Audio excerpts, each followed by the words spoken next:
Cambridge के कार्यक्रम में छात्रा ने राहुल गांधी से पूछा है हसदेव पर सवाल। जी हां, राहुल गांधी का जवाब भी आया है। जो आंदोलन चल रहा है मेरी जानकारी में है। मैं इस मामले में अपनी पार्टी के भीतर काम कर रहा हूं। जल्द ही कुछ हफ्तों में इसका असर देखने को मिलेगा। मैं अपनी पार्टी के भीतर काम कर रहा हूं।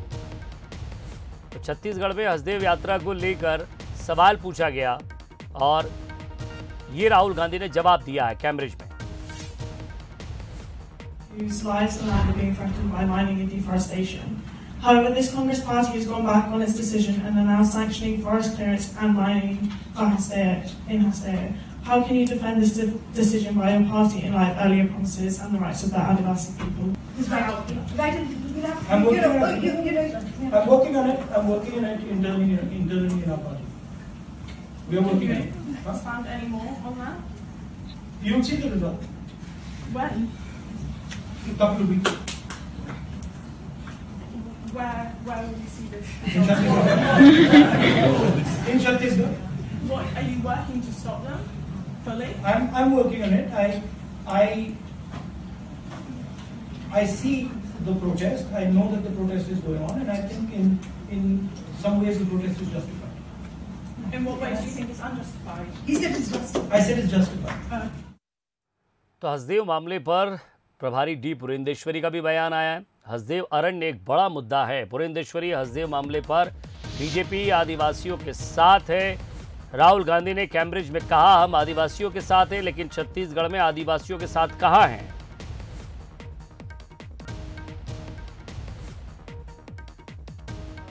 Destroying the tribal areas, which we are very aware, and we've repetitively said, I don't know why you feel we have not been saying it, but we have repetitively said that we are with the tribals. We stand for the right of the tribals.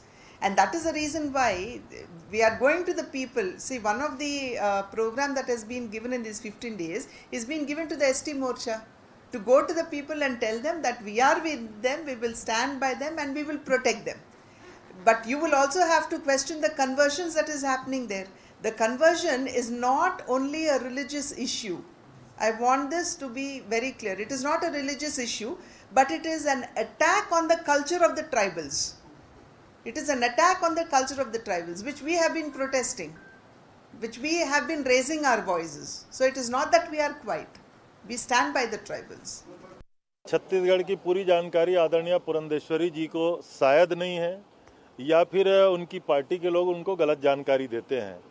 केवल हसदेव अरण्य के मामले में नहीं, छत्तीसगढ़ के सारे बिंदुओं पे कांग्रेस की सरकार आदिवासियों के हितों को संरक्षण देने के लिए कृत संकल्पित है। पूरे हिंदुस्तान में तेंदुपत्ता का पैसा 2500 रुपया प्रतिमानक बोरा से 4000 रुपया प्रतिमानक बोरा करने वाली सरकार छत्तीसगढ़ के आदरणीय भूपेश जी की सरकार है। महामहिम खुद उसमें उन्होंने प्रशंसा किया कि छत्तीसगढ़ के ट्राइबल क्षेत्र में फॉरेस्ट एरिया में माइनर फॉरेस्ट प्रोड्यूस की खरीदी में कितना अच्छा निर्णय हुआ है और लोगों को कितना लाभ हो रहा है। तो हसदेव अरण्य के बारे में भी मैं समझता हूं कि आदरणीय पुरंदेश्वरी जी को चिंता करने की कोई जरूरत नहीं। चलिए, हसदेव अरण्य एक ऐसी जगह जहां छत्तीसगढ़ के सघन वन है और वहां छुपी है प्राकृतिक संपदा। कौन है आदिवासियों के साथ, ज़रा जानने की कोशिश करते हैं या फिर सिर्फ इस पर राजनीति होती है? राहुल गांधी कैम्ब्रिज में कह रहे हैं कि हम आदिवासियों के साथ हैं, वहाँ कह रहे हैं मेरे पार्टी के अंदर इसको लेकर बातचीत चल रही है। सीधा जुड़ते हैं स्टेट एडिटर आदित्य नामदेव से। आदित्य, छत्तीसगढ़ के अगर स्ट्रक्चर की बात की जाए तो उसके फेफड़े के रूप में वो जाना जाता है हसदेव अरण्य की। वो एक ऐसा इलाका है जो छत्तीसगढ़ की सांस या कहें कि ऑक्सीजन है वो। अब ऐसे में इसको लेकर कई बार बात भी होती है। वहाँ के आदिवासी जितनी भी सरकारें आई गई हर जगह अपना मुद्दा रख चुके हैं, लेकिन शायद उनकी सुनने और समझने वाला कोई नहीं। वो एनजीओज़ और वो सामाजिक कार्यकर्ता भी शायद थक चुके हैं, हार चुके हैं। अब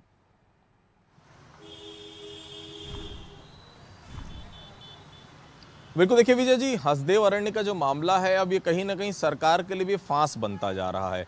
मुझे बहुत अच्छे से याद है, मुख्यमंत्री बिल्कुल नहीं चाहते थे कि हसदेव अरण्य की परमिशन दी जाए, क्योंकि मुख्यमंत्री ये जानते हैं कि जब प्रदेश कांग्रेस अध्यक्ष वो थे तो जल जंगल जमीन बचाने के लिए लगातार आदिवासियों के साथ कदम से कदम मिलाकर वो चले हैं। उन्हें मालूम है कि जल जंगल जमीन की क्या कीमत होती है आदिवासियों के सामने। मुझे बहुत अच्छे से याद है, अशोक गहलोत ने इस पूरे विषय को लेकर सोनिया गांधी से मुलाकात की थी उस समय भी बात नहीं बनी थी, तो फिर वो रायपुर आए थे और ये जो उनका एक पहला बयान आया था, आपको याद होगा, एयरपोर्ट पे, मैं राजस्थान के लोगों के लिए बिजली मांगने आया हूं, मैं राजस्थान के लोगों के लिए छत्तीसगढ़ से कोयला मांगने आया हूं। मतलब एक मार्मिक अपील ये बताने की कोशिश कि अगर आप हमको कोयला नहीं देंगे तो राजस्थान के लोग अंधकार में डूब जाएंगे। उसके बाद ये परमिशन यहाँ पर हुई थी, लेकिन मुख्यमंत्री ने बहुत बेमन से ये परमिशन दी थी, जो मुझे बहुत अच्छे से याद है। बहुत अच्छा, उस समय जब ये बात चल रही थी, दोनों का press conference, joint press conference हुआ, तो उस समय भी ये लग नहीं रहा था कि दिल से वो चाहते हैं कि इसकी परमिशन हो, लेकिन वो परमिशन हुई थी। और उसके बाद से ही हसदेव अरण्य को लेकर काफ़ी लंबा प्रदर्शन हुआ, वहाँ के ग्रामीण कर रहे हैं, कैम्ब्रिज तक में ये आग पहुंच चुकी है, दिल्ली में लगातार प्रदर्शन चल रहा है। और राहुल गांधी का ये कहना कि पूरा मामला मेरी निगाहों में है और पार्टी के भीतर इस पर चर्चा दिख रही है। कपल ऑफ वीक्स, मतलब कुछ हफ्तों में आपको इसके निर्णय और इसमें बाकी चीज़ें क्या बेहतर हो सकती है वो भी आपको नज़र आएंगी। मतलब साफ है, इसमें कहीं ना कहीं जो है छत्तीसगढ़ सरकार को आने वाले समय में देख सकते हैं कोई ना कोई बड़ा डिसीजन राज्य सरकार ले सकती है, क्योंकि राहुल गांधी का वो 2 शब्द कहना अपने आप में पर्याप्त है, जिसमें वो कह रहे हैं कि इस विषय को लेकर उनको जानकारी है और पार्टी के भीतर इस विषय पर वो लगातार चर्चा कर रहे हैं। दूसरी महत्वपूर्ण चीज़ ये है कि जिस तरह से आज रविंद्र चौबे और मोहम्मद अकबर राज्यपाल से मिलने गए, हालांकि बाहर आके जो वर्जन आया वो बहुत अलग था, दूसरे प्रकरण को लेकर गए ये कहा गया था, लेकिन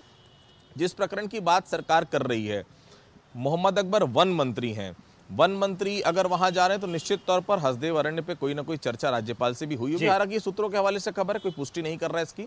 बाहर भी रविंद्र चौबे जब आए तो दूसरा विषय उन्होंने बताया, उन्होंने साफ तौर पर कहा कि हसदेव को लेकर कोई भी चर्चा नहीं हुई है। लेकिन जो सिनारियो पिछले 2 दिन से हो रहा है, कल कैम्ब्रिज वाला जो वीडियो सामने आया, राहुल गांधी का जो बयान सामने आया, उसमें कहीं ना कहीं ये लग रहा है कि सरकार इस विषय पर फिर से सोच रही है। और मुझे जो लग रहा है और जो वरिष्ठ पत्रकार और बाकी लोग इसमें कह रहे हैं, बड़े जो प्रशासनिक हल्के के लोग, कहीं ना कहीं इसमें सरकार कोई बड़ा निर्णय 1 दिन में, क्योंकि मुख्यमंत्री अभी बाहर हैं, जगदलपुर में है, मुख्यमंत्री जो है 28 की शाम को लौटेंगे, तो हो सकता है इसमें कोई बड़ा निर्णय सरकार की तरफ से सामने भी आ सकता है। राहुल गांधी ने जो बोला है वो अपने आप में बोलने के लिए पर्याप्त, कहीं ना कहीं वो इशारा दे रहे हैं। अब उस इशारे को राज्य सरकार ने तो समझा है, अब पब्लिक कब तक समझेगी और पब्लिक को कब तक राज्य सरकार समझा पाएगी, ये देखने वाली बात होगी। शुक्रिया आदित्य इस तमाम बातचीत के लिए। तो 450 से ज़्यादा अगर आपको हम जानकारी दें तो विलुप्त प्रजातियां हैं जो वहां रहती हैं, चाहे बाघ हो, तेंदुआ हो या और भी जानवर, और साथ ही साथ कई प्राकृतिक संपदाएं अपने आप में समेटे हुए है ये हसदेव अरण्य। तो जल, जंगल, जीवन और आजीविका, इस पर संघर्ष चल रहा है।